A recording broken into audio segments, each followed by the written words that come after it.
भव्या का बाप बहुत जालिम था, इसलिए उसे मर्दों से नफरत हो गई और उसने शादी न करने का फैसला कर लिया। लेकिन उसकी दोस्त रश्मि उसे शादी के लिए फोर्स करती रही कि कल को तुम्हारे बच्चे तुम्हारा सहारा बनेंगे। तो भव्या ने रश्मि से कहा कि तुम अपने पति की शादी मुझसे करवा दो और बच्चे के बाद मैं तलाक ले लूँगी, और बदले में उसे ढेर सारे पैसे दिए। तो रश्मि ने उसकी शादी अपने पति से करवा दी, लेकिन बच्चे के जन्म के बाद भव्या ने तलाक लेने से मना कर दिया। तो रश्मि गुस्से में भव्या को मारने गई तो उसके होश उड़ गए, क्योंकि भव्या ने उसकी बीमार माँ के साथ भव्या बचपन से ही अपने माँ बाप को लड़ते हुए देखती आ रही थी। उसे हमेशा से यही कमी रही कि काश उसके माँ बाप मोहब्बत से रहते जैसे दूसरी फैमिली रहती हैं। माँ बाप में भी मोहब्बत होती और दोनों का एक सा प्यार बच्चे को मिलता है। मगर भव्या की किस्मत में ऐसा ना था। पैसों की रेल पेल थी, किसी चीज़ की कोई कमी न थी, मगर इसके बावजूद एक उसका बाप था जो बड़ा ही जालिम और घमंडी इंसान था। भव्या की उम्र उस समय 14 साल थी जब उसने हाई स्कूल में फर्स्ट डिवीज़न ली थी। वो खुशी से अपनी ट्रॉफी लिए घर आई और अपनी माँ को दिखाया। माँ, जो शायद कुछ देर पहले रो रही थी, फौरन अपनी आंखों से आंसू साफ किए और अपनी बेटी को सीने से लगाकर उसके माथे को चूम लिया और फिर उसे बधाई देते हुए बोली, भगवान तुम्हें और सफलता दे। मगर वही जब उसने अपनी खुशी अपने बाप के सामने प्रकट की तो उसके बाप ने उस पर एक कड़ी नज़र डाली और अगले ही पल उसे कंधे से झटक कर दूर किया।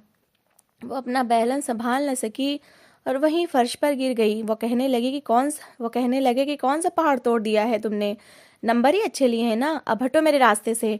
जैसे तुम्हारी माँ मनहूस है वैसे तुम भी मनहूस हो। 2 मिनट के लिए घर में आराम करने के लिए आओ तो दोनों माँ बेटी दिमाग खराब करने लग जाती हैं। इतना कहकर बाप वहां से जा चुका था, जबकि वो पहला दिन था जब भव्या बुरी तरह से टूटी थी। हर कोई उसे बधाई दे रहा था, यहाँ तक कि न्यूज़पेपर में भी उसका नाम आया था, क्योंकि वो बड़े अच्छे नंबरों से पास हुई थी। मगर अकेला उसका बाप था जिसे इन सब चीज़ों से ज़रा भी फर्क नहीं पड़ता था। उन्हें बस पैसे से मोहब्बत थी और वो पैसे कमाने के चक्करों में बहुत आगे निकल चुके थे। उसने बचपन से लेकर अब तक अपनी माँ को रोते हुए देखा था। आधी रात को भी अगर उसकी आँख खुलती तो वो अपनी माँ की सिसकियाँ सुनकर खुला करती थी। उसकी माँ तेज़ तेज़ रो रही होती, मगर जैसी भव्या उठकर उनके पास आ जाती तो अगले ही पल वो फौरन अपने आंसू और हर दर्द छुपाते हुए कहती कि मेरे लिए तुम अपना सुकून बर्बाद मत करो, चैन की नींद सो जाओ। मेरी किस्मत में तो अब शायद रोना ही लिखा है, क्योंकि मैं तुम्हारे बाप से शादी कर चुकी हूँ जिसे मेरा ज़रा भी एहसास नहीं। वो अपनी माँ को ऐसे ही टूटा बिखरा देखते हुए बड़ी हुई थी। भव्या ने यह बात दिल में ठान ली थी कि वो शादी नहीं करेगी। धीरे धीरे उसे अपनी माँ से मोहब्बत जबकि अपने बाप से नफरत होने लगी। उसे सिर्फ अपना बाप ही क्या, दुनिया का हर मर्द ही बुरा लगने लगा। उसे यूं लगा जैसे दुनिया का हर मर्द ही उसके बाप की तरह ऐसा ही बुरा होता है। उसकी सहेलियां जब उसके सामने अपने बाप या भाइयों की तारीफ करती तो वो हंस दिया करती और मजाक उड़ाती कि मर्द सिर्फ पैसे से मोहब्बत करता है, उसे हम औरतें बहुत कमतर लगती हैं। मेरे बाप की तो यही सोच है। जैसे जैसे वक्त गुजरता गया वो पढ़ लिख कर अपने पैरों पर खड़ी हो चुकी थी। वहीं उसका बाप दूसरे मुल्क में अपना बिजनेस और ऊंचाइयों पर पहुंचा रहा था, जबकि उसकी माँ एक इस आलीशान महल जैसे घर में एक कमरे में पड़ी जिंदगी और मौत की जंग लड़ रही थी। उसकी माँ अपने पति से बहुत प्यार करती थी, मगर उसके पति को तो उसकी परवाह ही न थी। आज भी जब भव्या घर वापस आई तो उसकी माँ बिस्तर पर लेटी सीने से एक फोटो फ्रेम लगाए सो चुकी थी। उसने जब आगे बढ़कर उस फोटो फ्रेम को माँ के सीने से हटाया तो उसके शरीर में तो जैसे चींटियां दौड़ गई थीं, क्योंकि वो फोटो उसकी और उसके बाप की थी जिसमें वो तीनों खड़े मुस्कुरा रहे थे। वो बहुत छोटी थी जब अपने बाप की गोद में थी। इस फोटो को देखकर तो भव्या को भी रोना आया था, मगर अगले ही पल नफरत और मारे गुस्से के उसने उस फोटो फ्रेम को दीवार पर दे मारा। फोटो फ्रेम टूट कर किरची किरची हो चुका था। उसके बाद भव्या ने उन कांच के टुकड़ों को अपने हाथ से बड़ी ही बेदर्दी से झटका और उस फोटो से अपने बाप को अलग करके टुकड़े टुकड़े करके फेंक दिया। शोर सुनकर उसकी माँ भी उठ चुकी थी। बड़ी हैरान होकर कहने लगी कि बेटी, ये सब तुम क्या कर रही हो, वो बाप है तुम्हारा। मगर अगले ही पल भव्या फट पड़ी, कहने लगी, क्यों करती हैं आप उस इंसान से मोहब्बत? क्या चाहती हैं आखिर आप? उस इंसान की वजह से आपकी ये हालत हो चुकी है। जबकि उनको हमारी परवाह नहीं है तो हमें भी उनकी परवाह नहीं। मैं अपने पैरों पर खड़ी हो रही हूँ ना। बहुत जल्द हम उनका जो दिया हुआ ये घर है ये भी छोड़कर अपने नए घर में शिफ्ट हो जाएंगे, मगर उनका एहसान नहीं लेंगे। भव्या अपनी माँ के सामने बड़ी ही मजबूत बनी रहती, मगर जब भी वो सब सोचती तो बहुत ज़्यादा टूट जाती। तो अपनी सहेली रश्मि के पास चली जाती। वो जब भी रश्मि से मुलाकात करती तो हमेशा उसकी बात की वजह यही रहती, वो मर्दों के खिलाफ जो भी मुंह में आता जहर उगलती रहती। रश्मि उसका ये शक दूर करके अब खामोश हो चुकी थी, क्योंकि जानती थी कि भव्या ने जो कुछ सहा है वही बताती है। जबकि इसके उलट रश्मि के बाप, भाई और पति बहुत ही अच्छे थे। आज तक किसी ने उससे ऊंची आवाज़ में बात तक नहीं की थी, उसे पलकों पर बिठाकर रखा था। खैर, उसकी हर वक्त यही कोशिश रहती कि जब तक भव्या उसके साथ रहे खुश रहे और अपनी ज़िंदगी को मुस्कुराकर एंजॉय करे। उस दिन जब भव्या वापस अपने घर गई तो उसकी माँ की तबीयत बहुत बिगड़ गई थी। सभी नौकर छुट्टी पर थे, वो घर में अकेली थी। उसने सोचा कि इस मुश्किल वक्त में अपने बाप को कॉल करे, वो आए और माँ को डॉक्टर के पास लेकर जाएं। मगर बाप का फ़ोन भी लगातार बंद जा रहा था। वो अकेले ही अपनी माँ को डॉक्टर के पास लेकर गई, मगर तब तक बहुत देर हो चुकी थी। उसकी माँ अपनी जान की बाजी हार चुकी थी और वो दुनिया में बिल्कुल अकेली रह गई थी। कितनी देर वो फूट फूट कर रोती रही। उसके पास तो कोई कंधा भी नहीं था जिस पर सर रखकर रो लेती। उसकी माँ को इस दुनिया से गए तीसरा दिन था। वो अकेली बैठी थी जब उसका बाप यहाँ आया। उसने एक नज़र बिखरी हुई हालत में बैठी भव्या पर डाली। अगले ही पल उसके पास आकर उसे सीने से लगाना चाहा, मगर भव्या ने अपने बाप का हाथ झटक दिया।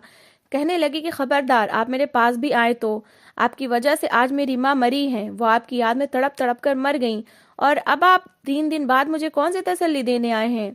मेरी भगवान से प्रार्थना है कि भगवान आप जैसा बाप किसी को ना दे, बल्कि वो बच्चा पैदा होते ही मर जाए जिसका बाप आप जैसा हो। इतना सुनने के बाद तो जैसे उसका बाप तड़प उठा था।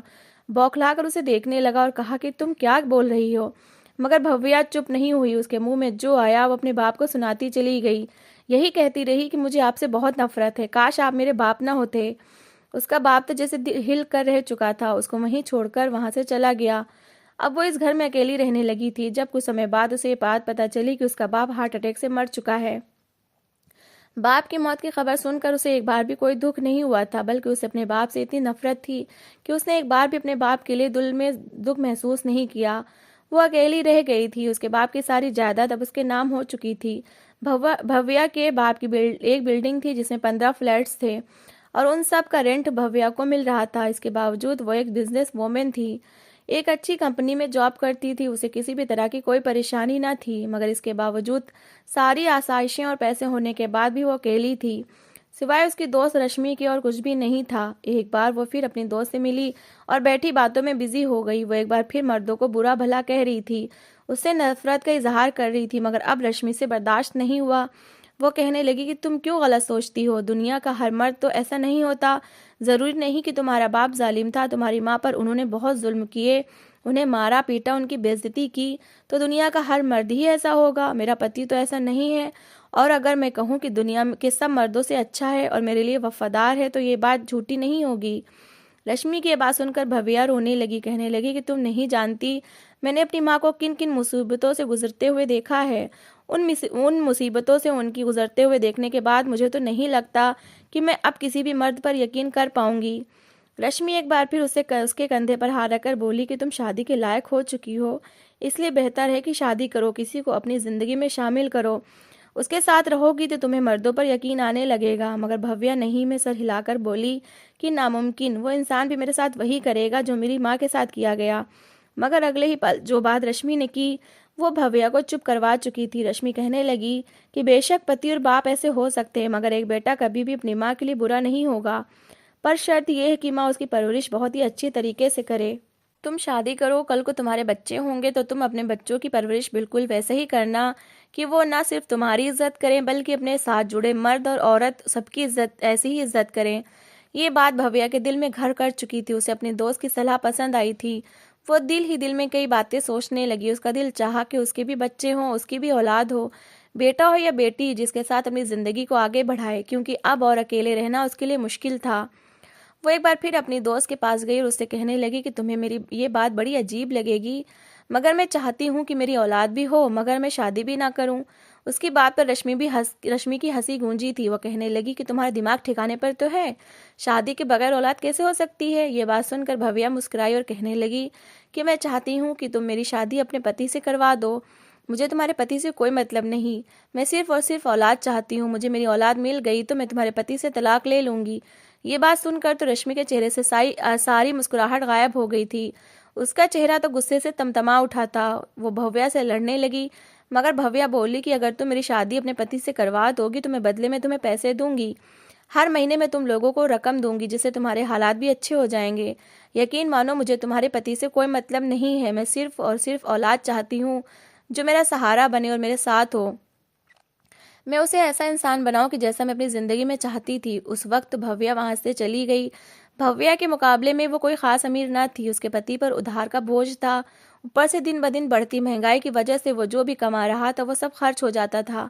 कभी किसी खर्च पर लग जाता तो कभी किसी। उसके पहले भी बच्चे थे, मगर 2 बेटियां थीं। दोनों ही उसे और उसके पति के को जान से भी बढ़कर प्यारी थीं। उसने अपनी सहेली भव्या से हर संबंध तोड़ देने का फैसला किया, मगर जब उसकी बात पर ध्यान दिया और ये पता चला कि वो उसे हर महीने लाखों रुपए देगी, तो वो और मना ना कर सकी। उसने इस बारे में अपने पति से बात की। रश्मि के पति सौरभ ये सुनकर परेशान हो गया था। कहने लगा कि बिल्कुल नहीं, मैं तुम्हारे अलावा किसी और के बारे में सोच भी नहीं सकता। मगर बड़ी मुश्किल से रश्मि ने अपने पति को भी मना लिया कि वो भव्या से शादी कर ले। उसे सिर्फ औलाद चाहिए, इसके बाद वो तलाक लेकर अपनी ज़िंदगी में खुश हो जाएगी और हम लोग अपनी ज़िंदगी में खुश रहेंगे। ना चाहते हुए भी सौरभ को रश्मि की बात माननी पड़ी, और वहीं जब माफ़ी मांगते हुए रश्मि ने ये बात उसे बताई तो भव्या भी मुस्कुरा उठी थी। कुछ ही दिन बाद सादगी से भव्या और सौरभ की शादी हो गई थी। ये बात हालांकि रश्मि के लिए थोड़ी जल्दी की थी, मगर वो क्या करती, ये तो उसकी मजबूरी थी, क्योंकि उसे इसके बदले में पैसे मिल रहे थे और वैसे भी भव्या अपने वादे की पक्की थी। उसे पैसे भी दे रही थी और यूं उनकी इच्छाएं पूरी हो रही थीं। शादी के बाद भव्या को किसी भी तरह की कोई रोक टोक न थी। वो अपनी जॉब जारी रखे हुए थी और हर महीने लाखों रुपए भी उसको देती रही। उसे लगा था जैसे सौरभ भी उसके बाप की तरह ही रश्मि के साथ बर्ताव रखता होगा, जुल्म करता होगा, या फिर अपने किसी ना किसी रिश्तेदार के साथ तो ज़रूर ऐसा होगा। मगर वो धीरे धीरे जैसे जैसे सौरभ की हरकतों को नोट करती गई, उसका दिल पिघलता गया। सौरभ जब ऑफिस से वापस आता तो आकर सबसे पहले अपनी दोनों बच्चियों से मिलता। उन्हें कभी अपने कंधों पर बिठा लेता तो कभी अपनी गोद में बिठाकर उन्हें खूब प्यार करता। उनके साथ हंसी मजाक करता, फिर उन्हें पढ़ाता।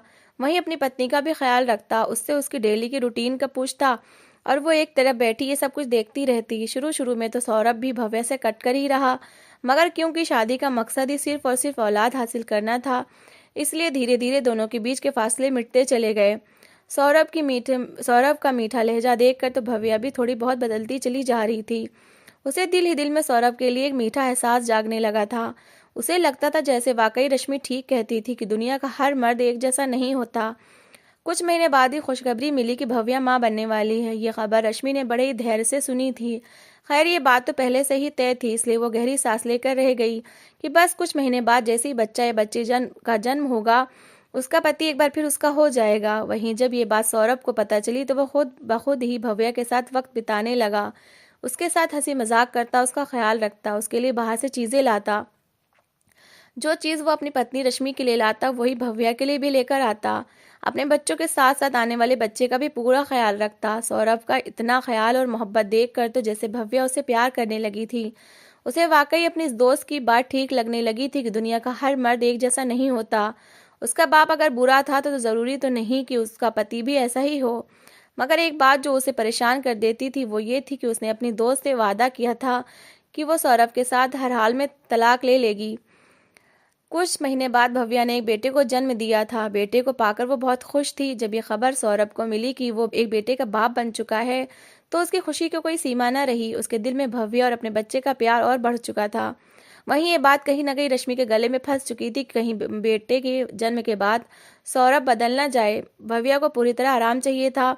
उसकी तबीयत शुरू शुरू में काफ़ी ख़राब थी, इसलिए उसने अपने पापा की बिल्डिंग में एक फ्लैट खाली करवाया और वहाँ पर अपने बच्चे के साथ रहने लगी। पास ही रश्मि का भी घर था। वो भी रोज़ भव्या के पास आती और उसकी दोनों बच्चियाँ भी साथ आती और अपने छोटे भाई के साथ बहुत लाड प्यार करती। सौरभ तो जैसे ये बात भूल ही चुका था कि उसे भव्या को तलाक भी देनी है। तो भव्या और सौरभ के बीच बढ़ती हुई नज़दीकियाँ देखकर रश्मि ने एक दिन सौरभ से कहा कि आप कब तक तलाक देंगे? अब तो आप उसका बेटा भी हो चुका है, उसे तो सिर्फ बेटा ही चाहिए था। जब ये बात सौरभ ने सुनी तो एक पल को चौंक गया। उसकी ज़िंदगी कितनी खुशभरी गुजर रही थी। दोनों पत्नियां उसके साथ खुश थीं, उसकी बेटियां भी थीं और एक बेटा भी हो चुका था। लेकिन फिर ये तलाक की बात सुनकर तो जैसे उसका दिल रुक सा चुका था। अगर वो उसे तलाक दे देता तो बेटा हमेशा हमेशा के लिए भव्या के पास चला जाता और यूं वो अपने बेटे से दूर हो जाता। जो भी था, आखिरकार उसका बेटा उसका खून था। जब ये बात रश्मि ने भव्या से की तो भव्या भी सोच में पड़ चुकी थी। वो कहने लगी कि बस कुछ महीने बाद मैं सौरभ से तलाक ले लूंगी, मगर वो तो ऐसे बहाने की तलाश में थी कि किसी तरह सौरभ उसे तलाक ना दे। ना ही वो रश्मि के हक पर डाका डालना चाहती थी, ना ही सौरभ को उसके बच्चे के अधिकार से वंचित करना चाहती थी, बल्कि वो तो समझौता करना चाहती थी। उसे भी सौरभ से प्यार था। वो यही चाहती थी कि जिस तरह जिंदगी गुजर रही है वैसे ही गुजरती रहे, और वो अपनी दोस्त के साथ उसके ही घर में रहने लगे। कई महीने गुजर चुके थे। अब तो भव्या का बेटा भी 8-9 महीने का हो चुका था। जब उसने अपने पति से एक बार फिर अपने और भव्या के लिए एक जैसी चीजें लाते देखा तो वो गुस्सा होने लगी और कहने लगी कि मैं अभी के अभी जाकर बात करती हूँ। भव्या अपने वादे से कैसे मुकर सकती है? इससे पहले कि वो भव्या के पास जाती, उससे पहले उसकी माँ का फोन आया था। उसके भाई की तबीयत बहुत खराब थी। वो वहां से अपने पति के साथ अपनी माँ के घर चली गई। उसके भाई की दोनों किडनी फेल हो चुकी थी और अब उन्हें कोई डोनर चाहिए था जो उनके भाई को किडनी दे सकता। 2 दिन तक सौरभ भव्या के पास ना आया तो उसे परेशानी होने लगी। उसने कॉल करके सौरभ को बुलाया। सौरभ जब वहां आया तो उसने जब रश्मि के भाई के बारे में बताया तो भव्या कहने लगी कि मैं अपनी एक किडनी देने के लिए तैयार हूँ। सौरभ तो कभी सोच भी नहीं सकता था कि उसकी दूसरी पत्नी इतनी बड़ी कुर्बानी भी दे सकती है। वो उसे लेकर अस्पताल चला गया, मगर उसने ये बात राज रखने की कोशिश की थी कि पहली पत्नी के भाई को किडनी देने वाला कोई और नहीं बल्कि उसकी दूसरी पत्नी ही है। रश्मि ने डॉक्टर से पूछा कि मेरे भाई को किडनी किसने दी है, तो डॉक्टर ने कहा कि था कोई भगवान का बंदा जो ये किडनी देकर गया है। किडनी ट्रांसप्लांट होने के बाद उसके भाई को होश आ चुका था। घर वापस आकर एक बार फिर रश्मि की यही बात थी कि जाकर भव्या को तलाक दो। वो अपने पति से लड़ने लगी थी, मगर जब सौरभ न माना तो वो गुस्से से कहने लगी कि मैं जाकर उस लड़की का कत्ल कर दूंगी, उसने मेरे हक पर डाका डाला है। वो गुस्से से भरी हुई जैसे ही उसके फ्लैट में पहुंची तो भव्या बेड पर लेटी आराम कर रही थी। ऑपरेशन तो उसका भी हुआ था। पास ही उसका बेटा बेड पर खेल रहा था। इससे पहले कि वो कुछ गलत बोलती, अगले ही पल सौरभ ने उसको पकड़ा और उससे कहने लगा कि तुम जानती भी हो कि तुम्हारे लिए भव्या ने कितनी बड़ी कुर्बानी दी है। तुम्हारे भाई के शरीर में जिस लड़की की किडनी ट्रांसप्लांट की गई है वो कोई और नहीं बल्कि भव्या ही है। उसने तुम्हारे भाई के लिए इतनी बड़ी कुर्बानी दी है और तुम इसी की जिंदगी बर्बाद करना चाहती हो। रश्मि ने यह सुना तो वो शर्मिंदा हो गई थी। उसकी दोस्त अभी तक उसके साथ पहले जैसे ही प्यार करने वाली थी, और उसने ना ही उसके पति को उससे अलग करने की कोशिश की थी और ना ही उसकी औलाद के हक को उससे छीनना चाहा था। अपनी दोस्त की नेकी देखकर उसने भी ये फैसला किया था कि वो अपनी दोस्त को तलाक नहीं दिलवाएगी, बल्कि वो दोनों एक साथ ही एक घर में रहेंगे। तो दोस्तों, इस कहानी को लेकर आपकी क्या राय है कमेंट बॉक्स में ज़रूर बताएं, और अगर हमारी कहानी अच्छी लगी हो तो प्लीज़ लाइक करें, और अगर आपने अभी तक हमारे चैनल को सब्सक्राइब नहीं किया है तो प्लीज़ कर लीजिए। तो मिलते हैं ऐसी ही एक अच्छी कहानी के साथ। Thanks for watching.